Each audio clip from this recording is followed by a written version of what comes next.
Assalamualaikum dan salam sejahtera, bersama saya Nur Alwani Zafira Khairul dalam 15 minit MMTV edisi 25 Januari 2024. Kita mulakan dengan berita utama. Lembaga Tabung Haji memaklumkan dakwaan pihaknya mengagihkan kuota tertentu kepada pihak swasta atau pengendali jemaah haji adalah tidak benar sama sekali. Dalam satu kenyataan, Tabung Haji menjelaskan kuota haji berjumlah 31,600 yang diberikan Kerajaan Arab Saudi adalah mengikut sistem pendaftaran haji terbuka berdasarkan konsep mendaftar dahulu didahulukan yang dilaksanakan sejak 1995.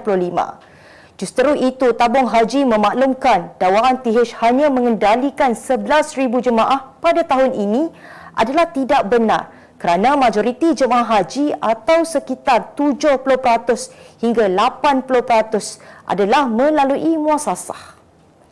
Katanya, syarikat PJH pula membuat bayaran kepada tabung haji bagi setiap jemaahnya untuk perkhidmatan dan kemudahan di Tanah Suci, termasuk bayaran wajib yang dikenakan oleh pihak Arab Saudi.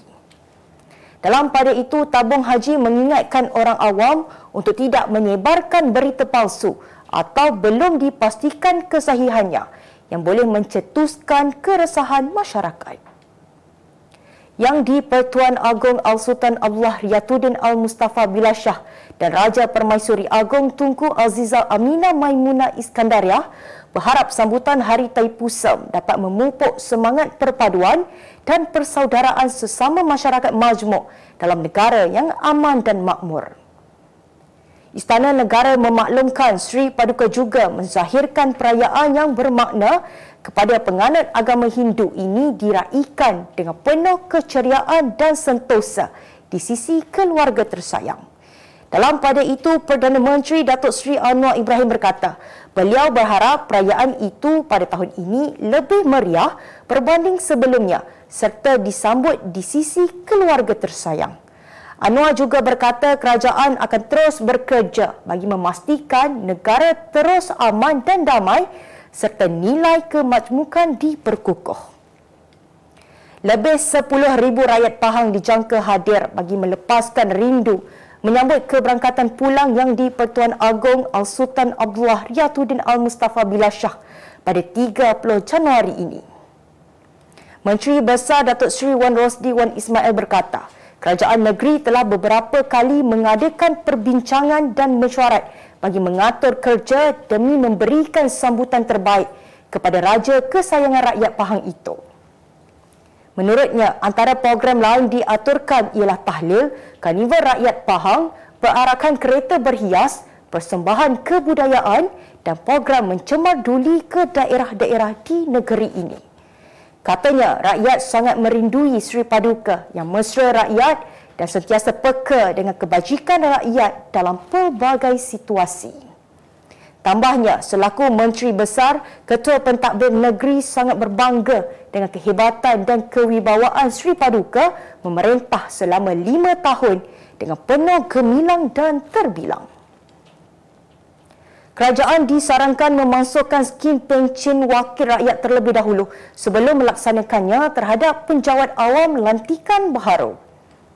Ketua Pemuda UMNO Dr. Muhammad Akmal Saleh menegaskan perkara itu akan dibawa ke dalam mesyuarat Majlis Kerja Tertinggi UMNO esok bagi menyuarakan pandangan pemuda. Katanya, pemuda UMNO bersetuju dengan keputusan tersebut tetapi mesti mempunyai pelan sokongan untuk membantu rakyat selepas pencen dan dimulakan dengan wakil rakyat terlebih dahulu selain perlu dibuat secara berperingkat dan disokong oleh semua wakil rakyat.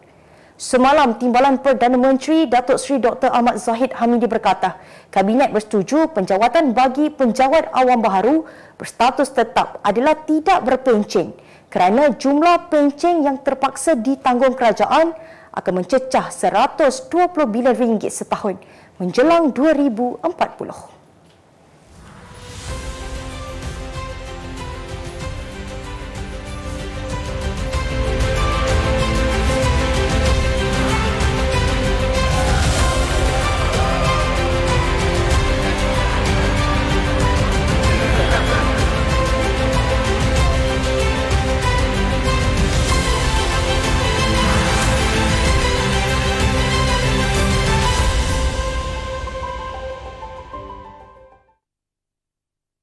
Kita kembali lagi. Polis melanjutkan reman selama 4 hari berhubung kes lelaki tempatan yang dipercayai menjual video lucahnya dengan melakukan hubungan seks dengan lebih 20 wanita menerusi media sosial. Jabatan Siasatan Jenayah Bukit Aman dalam kenyataan berkata, siasatan lanjut masih dilakukan terhadap suspek berusia 31 tahun itu bersama 2 teman wanitanya yang masing-masing berusia 23 tahun dan 27 tahun di sebuah rumah di Kampung Janda Baik Bentung Pahang pada pukul 2.30 petang. Lelaki itu dikesan melalui hasil maklumat dan risikan bahagian Siasatan Jenayah Maksiat, Judi dan Kongsi Gelap CSJ Bukit Aman mengenai kegiatan mempromosikan aktiviti seks dirinya sendiri yang dirakam dan dijual untuk tontonan di platform Telegram. Untuk rekod setakat 16 Januari lalu, suspek mempunyai 2,051 pelanggan untuk pakej 200 video dengan bayaran RM100 dan 622 pelanggan untuk pakej RM20 sebulan bagi 13 video. Pelakon dan juga usahawan popular Rosita Cik Wan mengaku tidak pernah melakukan sebarang rawatan suntikan untuk mengekalkan kecantikan wajahnya. Menurut Rosita atau Cik Ta yang kini mencecah usia 51 tahun, suaminya Zain Saidin juga melarangnya daripada melakukan sebarang rawatan yang boleh mengubah wajah. Menyedari kecantikan amat penting buat wanita, Cik Ta mengeluarkan satu lagi produk baru di bawah jenamanya by RCW iaitu Glow Edition. Katanya selain harga mampu milik, produk tersebut dijamin dapat membantu kaum wanita untuk mendapatkan kulit wajah yang ideal. Kita beralih ke berita luar negara. Seorang wanita Australia berdepan pengalaman memalukan selepas memberi alasan sakit di tempat kerja untuk bercuti namun bertemu penyelianya dalam pesawat yang sama.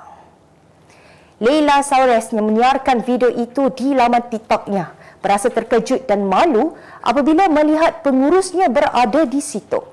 Dalam video itu, Saures mendedahkan dia mengambil cuti sakit dengan mencipta alasan berkaitan kesihatan semata-mata untuk pergi bercuti. Video tersebut merakamkan dengan jelas saat dia menyedari pembohongan kecilnya membawa masalah. Namun Saures bernasib baik kerana majikannya itu tidak dapat melihatnya kerana dia duduk dan masuk dari pintu belakang pesawat. Video itu mendapat populariti dalam talian yang besar, mengumpul lebih 11 juta tontonan di laman TikTok dan dibanjiri dengan pelbagai reaksi warga netizen yang turut berkongsi pengalaman serupa. Hidangan burger belalang kini dilihat semakin popular di kalangan rakyat Arab Saudi dan menjadi sebuah trend baru di sana. Burger itu dijual dengan harga sebanyak RM9.47 termasuk roti ban, belalang, bawang, sos dan ramuan lain. Dalam pada itu, populasi serangga tersebut didapati banyak di wilayah seperti Madinah dan Qasim.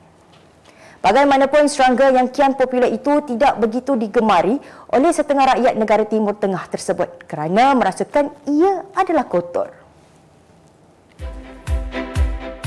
Kemas kini pengetahuan anda tentang isu ekonomi dan pasaran. Merangkumi sektor hartanah, perniagaan, keuangan, komoditi, IKS, halal niaga dan dunia korporat. Sentiasa ikuti perkembangan ekonomi semasa di dalam dan luar negara. Semua informasi terkini hanya di hujung jari. Dapatkan edisi ringgit setiap Isnin hanya di Akhbar Utusan Malaysia.